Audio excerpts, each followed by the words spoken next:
Raising the Bets is brought to you by the Star Quest Production Network and is made possible by our many generous patrons. If you'd like to support the podcast, please visit sqpn.com/give.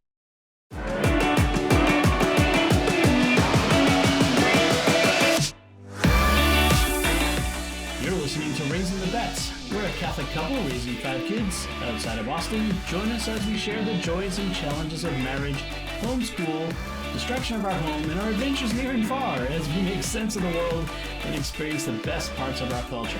I'm Don Bettinelli. And I'm Melanie Bettinelli. So in the last you heard from us, there was the episode titled Bets in Exile, where I briefly told you that we were going on an unexpected hiatus from the show and mentioned it was because of our house being damaged with a water leak. So we are still not back in our home, as you could probably tell from the sound quality. We are recording in our temporary rental house. Look more on that in a bit. But how's it going, Melanie? It's going. So we are managing to keep our senses of humor. Mostly. We are all dealing with the stress for better and worse, whatever. So let's kind of recap what happened. Okay. So there was a water leak. There was, in fact, 2 leaks, but I won't go into the details because it's boring. Yeah. So it started as like, the floor feels kind of wet here in the hallway. It was actually, the floor feels kind of squishy. That was the first thing. Squishy. We had a floating wood floor, like the pergo is what it's called. And there was an underlayment, and the underlayment was wet. Very wet. And then it got more wet. And then the water started seeping up between the floorboards. And the floorboards started curling. Yeah. And then there was puddles on top of the floorboards. Yes. And then it started seeping into the bedrooms under the carpets. Right. And the carpet started squishing. Right. And so the problem is, well, again, I don't want to get into too much detail because it's kind of boring, but there were 2 leaks. It turned out there were 2 leaks. There was a leak. There was a broken drain under the tub, which was what distracted us from the major leak, which was a leak in a supply line going to the underneath the sink somewhere. Our house is on a slab. All of the water lines run through the concrete because it was built 70 years ago, and that's what they did. And so if there's a leak, you can't find it. And so you either have to jackhammer the floor or re-plumb the entire house, which is where we're at now, where all of our carpets and floors have been torn out. There's mold being remediated now by a contractor. All of the walls have been cut. Many of the walls, not the entire house, but many of the walls have been cut 2 feet up, so there's no wall there. And they were jackhammering our bathroom today to get at the drain pipe. Mm-hmm. So we're getting a new bathroom apparently. And the big part of it is while insurance will pay for water damage repair, it will not pay for plumbing repair, because it considers plumbing leaks to be wear and tear. Right. So I got our estimate today from the plumber we're probably going to end up going with, because finding any plumber who's available to actually give you an estimate is crazy right now. But it looks like it's going to cost $12,000 to do the plumbing. That's just to do the plumbing. Right. All right. So that's the problem. It's been, yeah. So one of the first things we did was we got a pod. We rented one of those pods that you can put in your driveway. It's like a small freight container. Storage container. Yeah. So we put all of our stuff from all of the water damaged rooms into the pod. Which is basically 3 bedrooms, dining room, living room, and bathroom. So the only things that didn't go into the pod were the kitchen, the laundry room, pantry, and my office. So we had to do it pretty quick. Yes. It was like a week. Yeah, we had a week, like over a weekend, and then a week, and we moved into a hotel. Like it was Friday. Thursday we didn't know we were even going to leave the house. Friday we was like, oh, we need to leave. We can't stay here. This isn't a patch the pipe and things are fixed, that's when we realized the extent of the problem, and we had to get a hotel. Right. When we started to realize that there was we had to turn off the water because the leak was continuing as long as the house water was on. Right. And B, we realized there was mold and it was starting to affect our breathing. Right. And then we didn't want to get deadly mold that would condemn the house. So we got a hotel, 2 hotel rooms. We moved into there, and over the next several days, with the help of friends who came by, we packed up. Yeah. Thank goodness for the scouts and the homeschoolers, because yes. those 2 communities of friends pitched in and were wonderful. They showed up. Yeah. They showed up. I mean, some of my homeschooling friends who we haven't seen in a couple of years showed up and spent days helping us pack. Right. And that was really amazing. So, and then and because the unexpected expenses, some friends set up a GoFundMe for us, which has been funded very well. And I thought, oh, that's going to be plenty. It'll cover it. Now I'm wondering if even that will cover all of the expenses. It's kind of scary looking at it. But so that's been very gratifying. So we moved into a hotel, a Holiday Inn Express. It was a very nice hotel. I was really afraid when we were going to move into a hotel that it would be scary. Like a dumpy motel. We've stayed in some places that were pretty not nice. I specifically avoided the Motel 6. This is a brand new Holiday Inn Express, the next town over from ours, which was very convenient. It would have been nice if both rooms were even on the same floor. They weren't. Yeah, we had to put the teens into their own room. Yeah, the girls all were in their own room and the boys were in a room with us. Technically, we violated the rules. There's supposed to be an adult in each room, but we sternly warned them, don't open the door for anyone without looking to the people, etc., etc. I mean, it was nice. The hotel had a pool that Lucy took advantage of. She went swimming one night. Yeah. It had free breakfast, a free hot breakfast, which was institutional food, but the kids were all pretty happy to be able to get muffins and pancakes, and they had a pancake robot. That thing was awesome. And cinnamon rolls and that sort of thing. Yeah, and bacon several days. So yeah, it was nice to have a hot breakfast, for us. Yeah, the kids were by and large a little bit too overwhelmed to take advantage of the pool or anything else. Yes, it was overwhelming, and then being in a hotel where you can't, like, we would take them to the house and they would either help pack or they were often overwhelmed by that. They just spent the day running around outside. Right, or sitting in the car or reading books. So that was the top. And then so the next step was so the insurance paid for the hotel for a week, but we knew that wasn't a long-term solution. So a friend stepped forward and offered his family's vacation house on Cape Cod in the town of Harwich, in which we could generously let us stay there. They said for a couple of weeks, but we actually spent most of the first week that they had offered still in the hotel because we had to finish packing. Right, we didn't finish packing until so we got in the hotel on Friday night. We didn't finish packing until that following Thursday. And then so we went down Thursday and were there till the following Sunday. And so it was in Harwich, which is toward the end of the Cape where it takes a left turn. The elbow of the Cape. It's the elbow of the Cape. Cape Cod looks like a arm making a, Rosie the Riveter fist. Yes. And we're at the elbow. Yes, it looks like a flexing arm. So beautiful. It was really, really nice.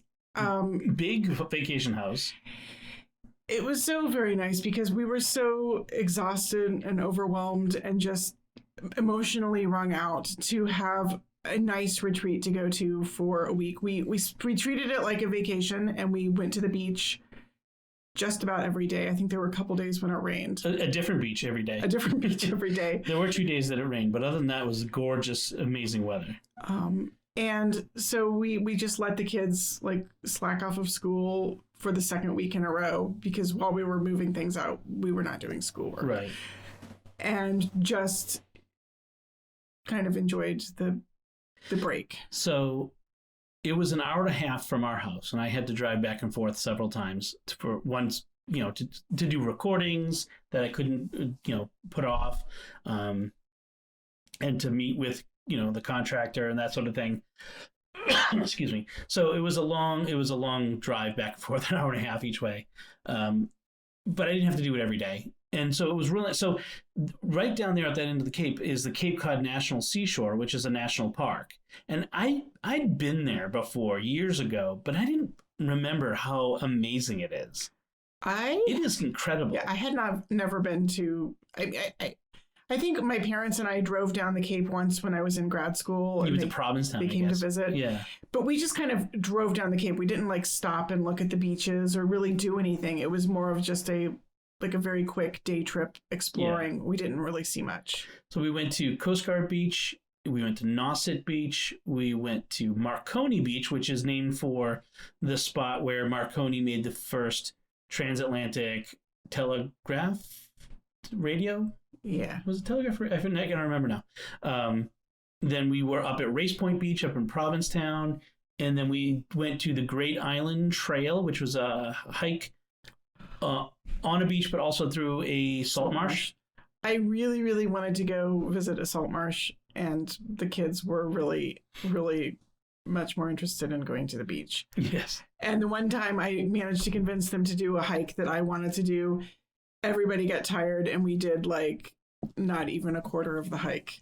Well, Anthony turned back fairly soon, although he had pains in his knees. He's had growing pains. That kid is shooting up like a weed. But one of the things I loved was that every beach we went to was different. Right. It wasn't just the same place over and over again. Yeah, very, and there was a hurricane far offshore that was causing the big waves, which was nice too. Yeah, the kids really loved jumping in there. So, and it was October, but our kids were still running into the waves and swimming in the water. Yes. And there were seals swimming there, dozens of them. That was amazing. The one day we went to Coast Guard Beach, there was just a steady stream of seals swimming past the beach, very close into land. Although where there are seals, there are sharks. We didn't see any, but it is known for. There had been shark sightings. All the beaches entrances had warning signs and first aid kits. Yeah. So that if somebody got bitten by a shark, there was a first aid kit to keep them from bleeding out. Yeah, that's a little sobering. Right.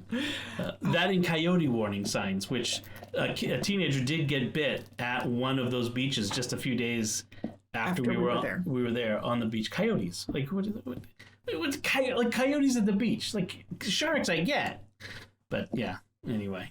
And then we did not see either coyotes or sharks, which is a little bit disappointing to me. I kind of wanted to see a shark. I wanted to see the coyotes and the sharks. Yeah. Well, we got coyotes in our neighborhood at home, so I've never seen one of them there either. Yeah, there was actually someone on the the Neighbors app just the other night was saying that there was coyotes on Weymouth Street, so right down the street from us. Around the corner from us.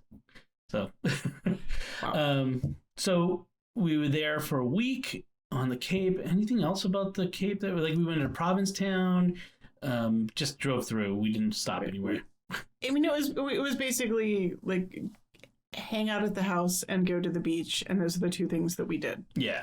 And there was a lot of, sort of normal life hanging out at the house, like laundry and dishes and cooking dinners, because none of those things go away just because you're on vacation. Yeah, when moms are on vacation, they still cook and clean and do laundry. And especially lots of trying to keep things clean, because of course we were very conscious that this was a house someone else's house had been loaned to us, and wanting to make sure we left it in as pristine condition as we found it. Yes. So from there, that was two weeks that we'd been out of our home, and so we knew where we had to. And unfortunately, there was someone coming into the house the following week, so we couldn't stay there. And so insurance wanted to put us up in another hotel, a residence inn. Yeah. So basically two room suites, a suite that has a living room / mini kitchen and a bedroom. 2 of those for 7 people. I was really, really, really dreading the idea of all 7 of us in 4 rooms for a month or more. Yeah. Especially without a full kitchen. Like each of them had like a little 2-burner stove and a small fridge and a small sink, but you couldn't really expected to make dinner for 7 people on it. Well, right. I mean, you could make a dinner for like the 2 people that you expect to be sleeping in the suite, or maybe 4, but 7 people kind of requires a little bit more space, unless you're just right. Like there wasn't even an oven to like heat up frozen pizzas or anything. There was a microwave, and there was a microwave and the two burners on a stove. Right. So I counter-proposed, and those were like each $300 a night. And they were going to give it to us for a month till November 7th, and then with a possible extension to December 7th. So I counter-proposed that they let me look for a place on Airbnb or Vrbo that would be about the same amount per night. Not $600, because that's what they were paying. Well, they probably weren't paying the regular room rate. They probably got some corporate discount, but they certainly weren't paying $300 a night for both suites. So I found a house in Plymouth, Mass, for $300 a night, and they went for it. They let us rent that for a month. We rented it. They reimbursed us. We've already got the check for that, thankfully, and that's where we are now. Yeah. And because it's a Vrbo. It's there's nothing. All those things are in vacation areas, so it's kind of it's a vacation house. So we're near the beach again. Right. Yeah, it's about 2.5, 3 blocks from the beach. Yeah, we're about a quarter mile from the beach. You can see the water from where we are. Yeah, and it's a really nice house. I mean, it's set up as a vacation house with lots of like beach themed artwork, and but it's nice. It's got a kitchen, and it's got room enough for everybody to have. Everybody's got a bed. Everyone's got a bed. Nobody's right. Wherever we went had to be big enough for 7 to sleep 7 people. There's a full empty basement that had giant Lego bins in it. That was one of the great blessings was realizing after we'd moved in that there were in fact Legos in the basement and a basement for the kids to run around in, which was... They'd had 2 weeks of Lego withdrawals. Yeah, they were really like missing their Legos, and Ben was very sad. And I had told them that maybe we could look into buying some Legos for them, like a small set that they could play with in whatever rental house we ended up in. And it turned out that they actually bought the Lego sets with their own money anyway, but there was all those Legos that were down there already, which was good. So we're near Whitehorse Beach in Plymouth, if you're local and you know where that is, and it's 45 minutes from our house, and so I can get back to our house fairly quickly. I mean, it's half the distance from what it was last week. So I have a commute again for a couple days a week, which is weird. And but the beach is like, it's just down the street. You can go out and you can walk down to it, which is really nice. And yeah, we've slowly this week, we took a week of just settling into the house. And then this week we've, as of today, started doing Monday, school again. Started trying to do school again. And it's hard. They don't want to do school. They're discombobulated and they're stressed. Disrupted. They're out of sorts. It's not their home. It's not the right place. And they haven't been home for 3 weeks. I mean, it's a great adventure at first, but after a while it becomes, okay, I want to go home now. There's been lots of tears, lots of homesickness. Yeah. But we're trying to get back into something resembling a routine so that we can not get too far behind. The other thing that's been a blessing is we spoke about scouts earlier, is that while the kids aren't able to go to their scout meetings because they are too far away, the 3 older ones have had scout camping trips. The one while we were at the hotel, and then one just this past weekend that was actually in the same town that we're in Plymouth, and that they were able to go to. And so that was nice that they could continue to be involved in scouts. Yeah, I think it was they had sort of mixed feelings about it. Yeah. They both wanted to go, but also it was more stressful than a camping trip usually is. There's a little bit of homesickness kicked in. Overwhelmed a little bit, a little tired. Yeah. Yeah. So, yeah. But I have a feeling they weren't quite pulling their weight in camp in terms of like meal prep and cleanup and cooking and stuff. Yeah. Yeah. I the Scoutmaster kind of mentioned that they were a little stressed the whole time. So, but they were able to do that, and they were able to participate somewhat in their scout. Like the girls were able to participate in their scout meetings via Zoom or Google Meet. So that's been good. Ben, not so much. I wish they would allow him to participate via that somehow with his. That would be nice. Yeah, I don't think they're not really. The boys aren't as high tech. Yeah, which is funny. So there was that in school. As far as how my work is going, like I said, I go back for some recordings. I've been keeping up with Secrets of Doctor Who and Secrets of Star Trek and Jimmy Akin's Mysterious World. I've turned over the reins for Secrets of Tech to my co-hosts there. They've been ably managing that. And there's a Raising the Bets. And then the other stuff, I've got a laptop and I bought a monitor, and I've been editing wherever we are on the very slow uploading internet that we have here at the vacation house. I miss my internet access at home. Yeah, I mean, that's going on. So that has actually been pretty good. So the future is we have this house until November 7th. I don't expect that we will be able to move home by then. We will. I think November 7th was extremely optimistic. Yes. So we will probably need at least a couple more weeks. Hopefully we can extend here rather than having to move to yet another place. Yeah. We've basically moved half of our kitchen and stuff here. I'm a little bit worried about when we have to leave, because I think that we might have more than fits in both of the cars.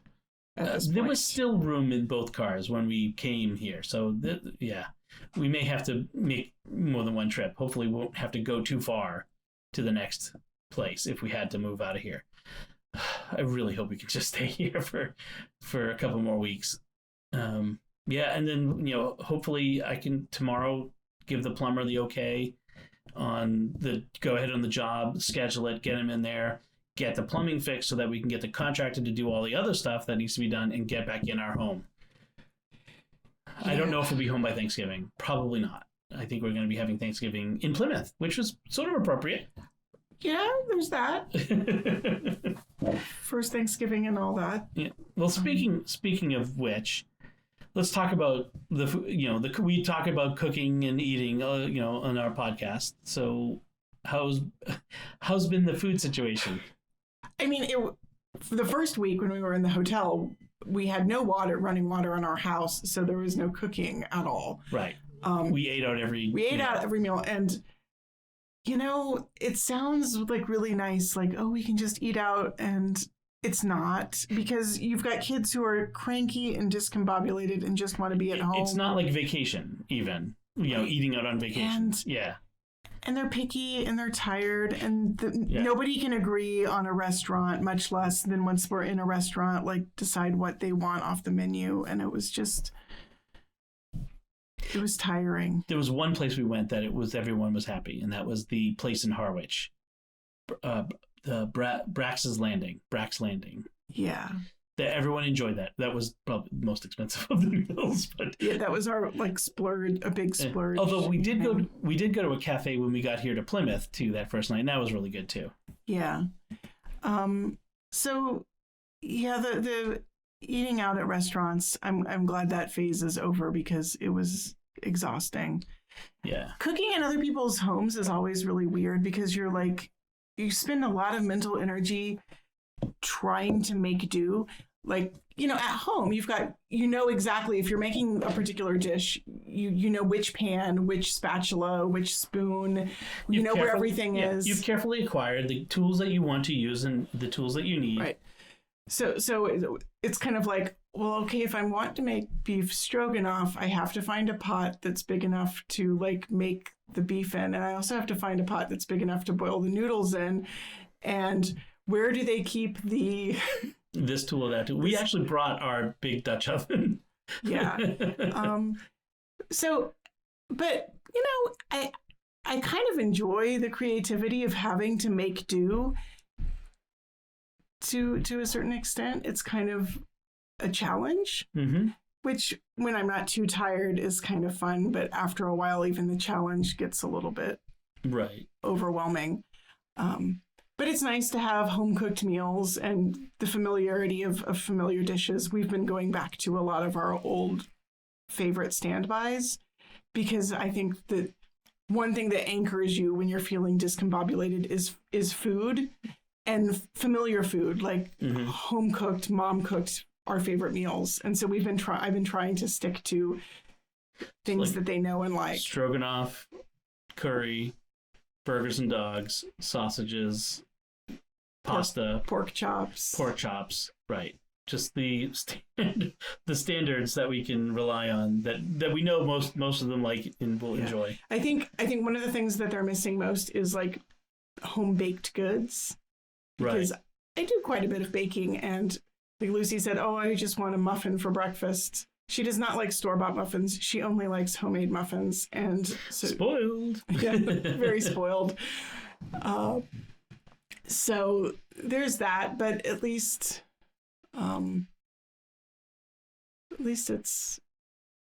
we're eating decent meals. We're not eating out all the time. So and not eating junk food. Right. There was that one night where we had McDonald's on the way to the Scouts camping, but that was mainly because of the timing and getting them to their camping. Right, because they had to be there fairly early and there to eat before we left. They would have been eating before they were hungry, and then they would have been hungry when they got to camp. So we figured stopping halfway there and having a meal seemed like the better option. Right. So yes, that's where we are with cooking. Hopefully we'll have more interesting stuff to talk about food, more specifics when we talk about. You did make that zucchini dish. So we had our garden has been long dead. I mean, it's October by now. The garden is long dead, except for our basil had been persisting. Our basil thrived this year. We had Thai basil and Italian basil, and so last time we were at the house, which was Saturday, I harvested all of the basil, just a big bag of it. And I used some of it to make a Taiwanese chicken dish called 3-cup chicken, which uses 3 cups of basil. And then you used some to make a zucchini tomato dish. Yeah, just really simple saute onions and garlic and then throw in your zucchini and tomatoes. I used a lot of red pepper flakes, so it was a pretty spicy zucchini because only you and I really eat zucchini anyway. Right. The kids will not touch it. I don't know what I did wrong, but that my kids do not like zucchini. I didn't like it when I was a kid. Unless it's in zucchini bread. Yeah. I guess it's the texture. I don't know. So it was spicy. I put a lot of red pepper flakes in, and then I think about a cup of basil for like 2 zucchini. Yeah, it was a lot of basil. It was like good. two zucchini and 2 tomatoes and a cup of basil. It was a lot more basil than I would have used at home because we just had so much of it that was harvested needing to not go to waste. Mm-hmm. And man, it was really good. It was really good. I should be more generous with the basil more often because it really made a huge difference. You know what else we've discovered is that Taijin Seasoning, which is a Mexican seasoning. Right. It's a Mexican pepper spice. It's a limey pepper spice. It's like lime and red pepper flakes. Red chili flakes. Yeah, it was at the house in Harwich, and we tried it, and it was so good. I actually bought some online. Yeah, the fun thing about cooking in other people's kitchens is other people's spice cabinets, and saying, "What does this taste like?" So one of the first things I do when I move into a kitchen is like poke through the spice cabinets, look and taste different things that I like, spice blends that I don't know what they are. That's good. Yeah. So that and the adobo, which I need to get some of because that's a nice substitute for the onion powder, which we're lacking. Anyway, that's what we've been cooking. I'm sure we'll have more. So let's talk about. We have been reading and watching a lot, so probably I have read so many books that I'm dying to talk about. I got on like a real great book reading streak. I found a list of science fiction and fantasy books, like the best of the past decade, and there have been a lot of winners on that list. Okay, we will dedicate a lot of time in our next episode. Okay. Because now that we've talked about all the stuff that's been going on, we can dedicate more time to talking about books because I want to talk about that with you. But let's talk about the two things that you and I both did together. So we both read The Last Graduate, which was the second book in the Scholomance trilogy by Naomi Novik. The first book being Deadly Education. Deadly Education, which we both agree have been two of the best books we've read in a while. Yes, very good. Yeah, and then we'll talk about the movie we watched, Black Widow. We watched that as well. But let's talk about The Last Graduate. You read that, what, in a night? 2 nights. 2 nights. It took me a little longer, like a week, to read it. Yeah, so I had time good. to kill. I think you briefly mentioned this in one of the more recent episodes. Did I? Or did we? I think. Or did you? We get it after we were already. No, I thought we got it out. I got it when we were staying in the hotel. Was when I downloaded. Or maybe you mentioned that it was coming out. I was anticipating it. Yeah. So to recap, what it's about. It imagines a magical school, not quite like Harry Potter. Not like Hogwarts. In this world that she imagines, wizards are endangered by Maleficaria, which are magical creatures. It's sort of like taking J.K. Rowling's Fantastic Beasts and making them dialing the dark up several notches. Like and Hogwarts, like Hogwarts has elements of danger in it. It's what makes it kind of spicy and thrilling. Yeah, but somewhat unrealistic, because if it were that dangerous, the kids would die a lot more. Right. So Naomi Novik kind of, I think, in the Scholomance trilogy, she imagines a really, truly deadly education, a dangerous school where students die in vast numbers. Like a third of the students or a quarter of them die before even reaching senior year. Right. And that's acceptable because kids who don't go to the school and learn how to defend themselves, they have a 10% survival rate. Right, your survival rate is actually boosted by going to school because the school is actually a safer place than home, than anywhere else in the world. It teaches you through hard-won experience how to survive against the creatures, the magical creatures that want to feed on your magical energy. One of the interesting things about the Scholomance series is that there are no teachers. There's no Albus Dumbledore or Snape or McGonagall. Mm-hmm. The school itself is semi-sentient, and the assignments just like appear on your desk, and then you like have a place in the classroom where you turn them in, and your like school assignments just like sort of appear. And there's a sort of twisted logic to how you get assigned to different classes, and intent, it plays a big role in magic. And if you accidentally like look at something in a particular language, then the school will decide that you're learning that language, and now you have to like race to keep up with a whole nother language that you now are responsible for writing papers in. Right.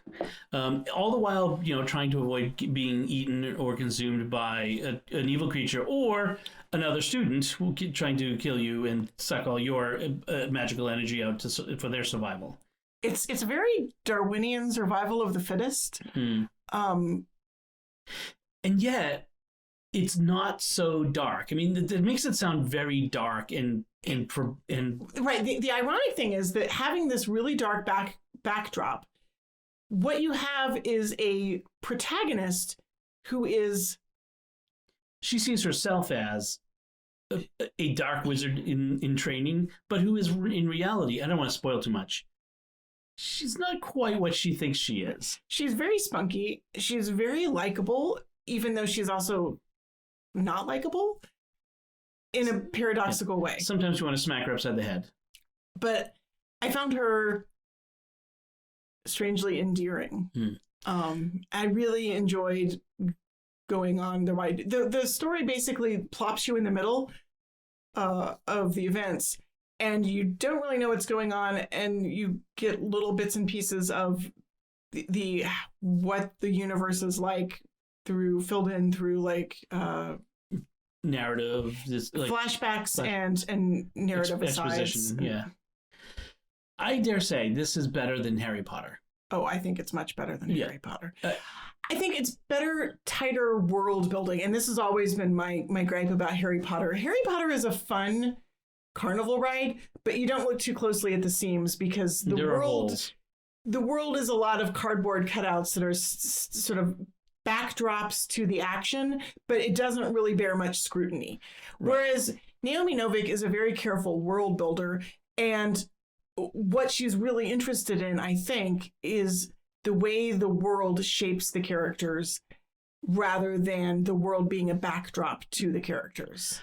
Every book she writes is better than the last one. I am like so looking forward to what she's like. She wrote the Temeraire series, which I thought was really good, but then she wrote Uprooted, Spinning Silver, and now this, and like each one has been better than the last. It is really fascinating to see her develop. Yeah. So there's a third book coming out next year, I presume, which should. Right. I did think that Last Graduate felt very much at times the middle book of a trilogy. All middle books of trilogies are. Yes. Yeah. Even Two Towers. It was satisfying, but it left you on a definite cliffhanger wanting more. Oh yeah, I was mad. Like, no, why you can't leave us there? So yeah. I mean, I have a feeling I know a general idea of where she's going, but she kind of left us there. So The Last Graduate. So check it out if you haven't read any of them yet. Get Deadly Education first. Read that, then read Last Graduate. You will not regret it. Then you and I both watched Black Widow, which was the Marvel movie that concerned the spoilers for a movie that's been out for a few years, a character who's already dead. Right. Which is interesting. It's not exactly an origin story, although there's a little bit of her origin in it. It's kind of an origin story. Kind of, but that's only the very beginning of the movie. Like shows her as a child. But I think actually the very beginning shows, like, dumps you into her childhood and doesn't really, there's almost no exposition at all. That was actually, if there's a criticism, that the first half hour was confusing unless you really know the character. But the rest of the movie fills in the exposition in a way that really worked for me. And so I felt like, in a way, it is an origin story because making sense of that first half hour happens throughout the whole film. Right. It kind of fills in the gaps, and there are twists and turns and whatnot. Right. It's a family story, though. It's a story about belonging to a family and finding the place where you belong in the world. Which is what all the Marvel movies have been about. Right. And that's why I really like the Marvel movies, because at heart, they're not about superpowers, superheroes, and supervillains. That's sort of the scaffolding on which they're telling stories about family. Family, identity, who am I, where do I belong? Right. And that was really powerful. I really, Black Widow has been sort of a loner who finds a family in the Avengers, but she still kind of has that loner mystique quality to her. Right. But she comes from a family as well, a dysfunctional family. Right. And that was fascinating to me. I really loved the way they built her background into a story about belonging. Mm-hmm. And it really made her character feel so much more rounded. I know a lot of people didn't like the movie, but... Well, there were elements of the movie that were kind of like, not great. Like the chemical and the programming thing was all kind of weird. It was thin. Let's put it that way. It was thin. And then the superpowered adversary was kind of like dropped in there and they didn't really, I mean, it had, that character had a purpose and an origin and an explanation, but it didn't feel like it felt it could have been developed more. Right. It was like, well, there's this character.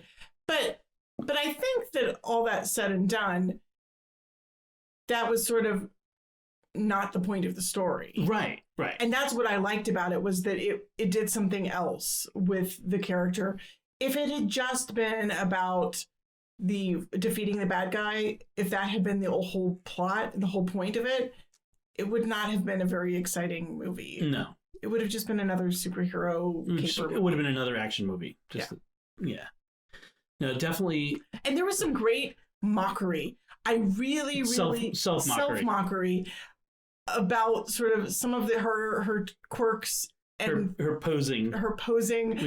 I really loved the gentle ability to laugh at itself. The self-referential humor is one of the hallmarks of the Marvel movies. Yeah, the ability to laugh at yourself, which I think is unfortunately a rare quality today. The DC superhero movies, most of them, the Batman one and the Superman one, they don't laugh at themselves enough. They don't. What made Wonder Woman good was there were moments where she kind of took some air out of the expansiveness of, you know what I mean, the of the character. And the same thing with Shazam, and the same thing with some of it even with Aquaman. Like the Aquaman movie was good because it didn't take itself as seriously as the Dark Knight and Man of Steel and all that sort of stuff. Yeah, I like a little bit of ability to kind of wryly look at oneself and say, yeah, I guess I am kind of funny, aren't I? Right. Not taking yourself too seriously. Right. I mean, Ant-Man takes that to the extreme, which is fine, but it's good in that way. Ant-Man is sort of the extreme the bit with the dog from Shakespeare. Right. It's funny. You need a little bit of lightheartedness, and I kind of like that in the whole scope of the Marvel genre, they devoted some time to the bit with the dog. Right. It's funny. Yeah, that was like, I mean, Thor, as an example, Thor in the first movie was very, spoke in archaic English and very serious. Thor Dark World kind of took itself way too seriously. But once you got to Thor Ragnarok, Love and Thunder is the next one, Ragnarok, that might have gone too far the other direction, perhaps. Some people think it did. He's too unserious. I don't know. I thought even in the original there was a little bit of... There was a little self-referential, poking a few holes in his own grandness. Yeah. But yeah, I like Thor's kind of over the top, bombastic goofiness. What was it? It was Mac and Catherine Barron were talking about the What If episode with Thor. That was their least favorite because it was frat boy Thor. And I can see their point. He was a little too dumb in that one. Right. The writers took that goofy Thor to the extreme. Mm-hmm. They made him sort of like dumb blonde Thor. Yeah, but I thought the whole point of the What Ifs was to kind of explore those sides of the different sides of the characters. But without spoiling the What If, I did want to say no one would pick that Thor to be on your top team out of all possible Thors, your team to pick to save the universe. Yeah. He would not be my top pick. Right. So that was the downside of it. Yeah. And I'm still on the fence about the whole multiverse thing.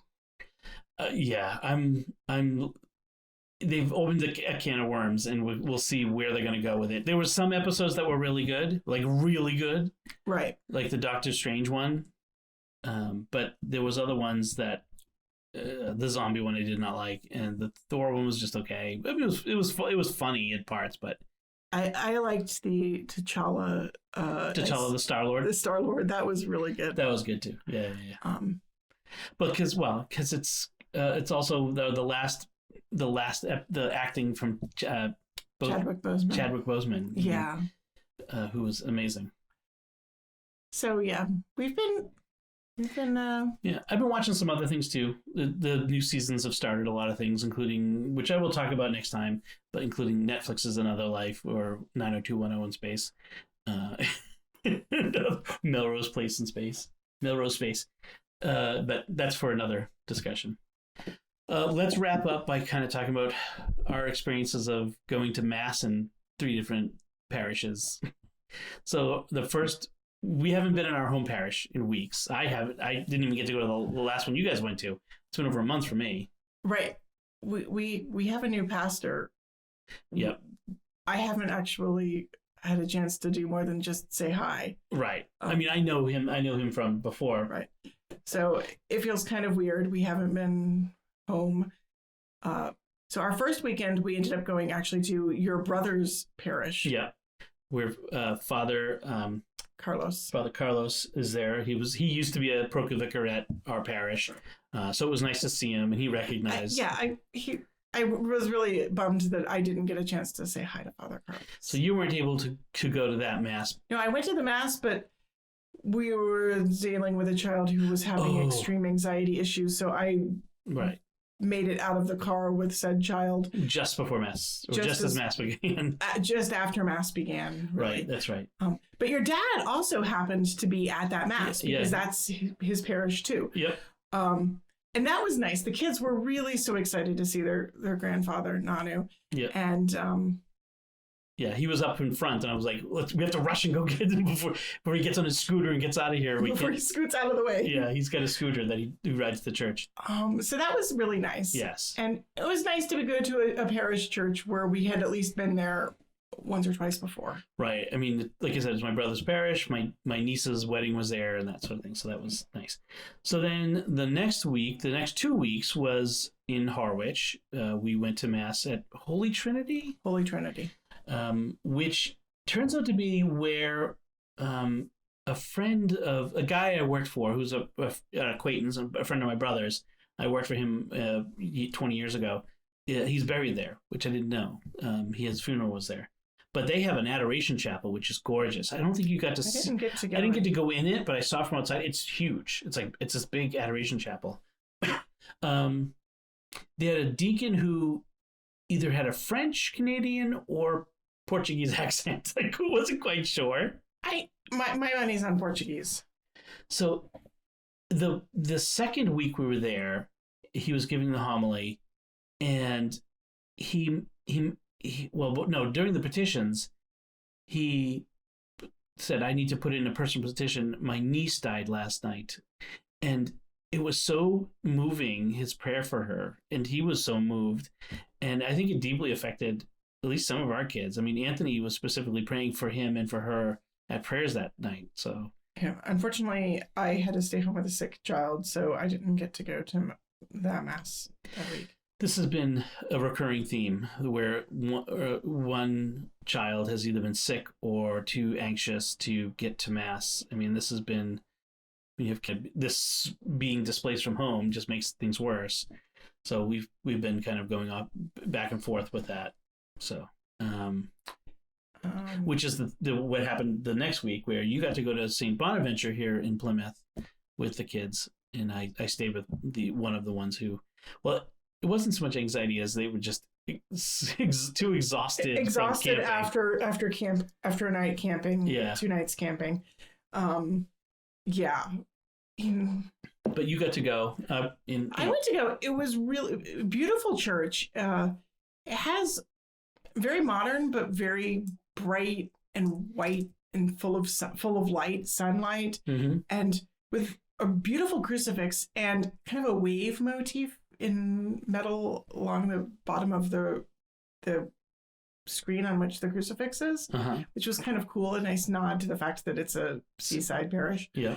The priest's homily was really stunning. It was probably top 10 homilies of the last decade. Awesome. It was really good. He did a beautiful exposition of the reading about James and John asking Jesus if they could sit on his right and left hand. And I really liked the way the priest he looked at it in multiple ways. You could look at it this way, or you could look at it this way, or you could look at it this way. And each time he went a little bit deeper and brought it back to sort of personal prayer and reflection about the spiritual life, like his own, and then helping us to apply it to ours too. So he first talked about, like, the first instinctive reaction is, well, that's a really bold ask. How dare they? Like, there's an audacity to, can we sit at your right? Right. Right in your left hand. Yeah. Who do these guys think they are? Who do they think they are? And he kind of broke it down, though, and he says, well, how often do I do the same thing in my own prayer life? kind of make these audacious requests or demands. We presume on God's goodness in various ways. And sometimes, our prayers are not ideal. But then he kind of talked about, well, at the same time, that audacious ask betrays a real intimacy with Jesus, that they felt close to him. They felt like they were close enough to be able to ask something that bold. And that says that there's a closeness that they felt to him. And so even if their prayer was a little bit off what they should have been asking, they didn't quite understand what they were asking, and Jesus very gently and lovingly corrects them, it tells us something about how close they felt to him. And a little bit about how Jesus made them feel. I mean, how he consciously, perhaps, opened himself to them. Right. And so he kind of said, coming back to his own spiritual life, like, yeah, sometimes we don't pray for the things that we should pray for. We don't pray in the right way. We ask for the wrong things of God. And yet we're still talking to God. We're asking him for things. We're turning to him as our Father, which of us as parents don't have children who sometimes ask for the wrong things? Oh, yeah. They presume. They ask for ridiculous things, like big asks that you're like, no, you can't have a pony. Yes, or, right. Right, that sort of, they ask, but they ask for these big things because they trust in you. They think of you as being sort of able to do whatever they want. And frankly, I would rather that than have them be of the mindset where there's no point in asking me for anything because obviously he doesn't care. He's always going to say no. Right. And so I really liked the way he kind of delved into the deeper and deeper into our intimacy with God in our spiritual life. And how do we pray? And how do we talk to him? And how do we ask for things? And how do we accept his will for us? Especially when his will for us involves suffering. Is it, he says, take up your cross and follow me. He is going to lead us down a path of suffering. And we have to trust that where he's taking us is worth going. And that sort of radical trust in God, but you have to kind of dig through the layers of the gospel to get there. And I really loved that Father was able to really take the time to delve. Yeah. Too often, I think priests have one take on a reading, and it's very seldom that I hear somebody who takes the time to dig through multiple layers of reactions and meanings and really reflect and ponder. I liked that. Good. So that's where we are. Hopefully we'll be giving you regular updates again. We've got the portable recorder. We've got the mindset and the time now. Hopefully that means somewhat regular. We'll see how it goes. But we're not making any promises. No promises. We'll do what we can. So we do want to take a moment to thank our patrons who make it possible for us to create Raising the Bets, including David B., Roger and Julie J., Joshua P., Cole S., and Matthew D. Their generous donations at sqpn.com/give make it possible for us to continue Raising the Bets and all the shows at StarQuest. You can join them by visiting sqpn.com/give. So we'd love to get your feedback and hear from you. You can comment at sqpn.com/bets, that's BETTS, or the SQPN Facebook page at facebook.com/StarQuestMedia, or send an email to bets, BETTS, at sqpn.com.